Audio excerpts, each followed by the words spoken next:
How you doing, folks? This is Rex at the Buckeyenest, and we're out here at the Dayton VA today, and today is November 11th, 2015. And I ran across another celebrity I found for you today. Most of you is going to remember this guy. His name is Bugs, and there he is. He was at the Patriot Freedom Festival, and Bugs likes to, oh, look at him. See, he wants to know what this camera, Bugs likes to chase shadows. So if we go here, you see my shadow? He's chasing my shadow. Sorry. I'm reintroducing him to the internet here.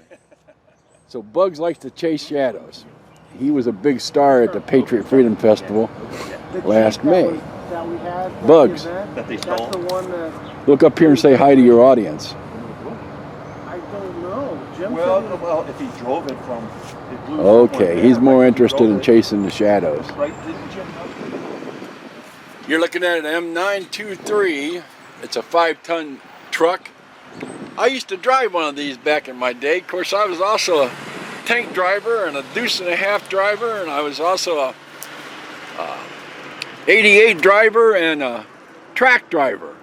Track drivers, those armored personnel carriers.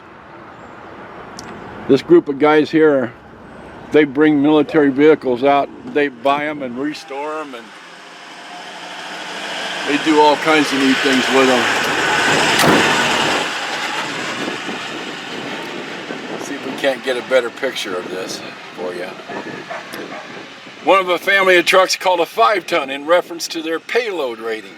Empty weight is 21,550 pounds.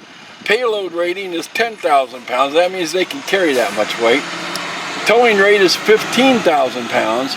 Its height is 10 feet. Its length is 25 feet 10 inches, and it's 8 feet wide.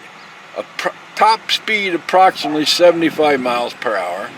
The engine is made by Cummins, and it's a turbocharged 8.3 liter diesel. Miles per gallon, the owner doesn't want to talk about it. That means that it probably eats up like 2 gallons per 1 mile or something like that. Owned and maintained and preserved and operated out of respect for all who have served in the military.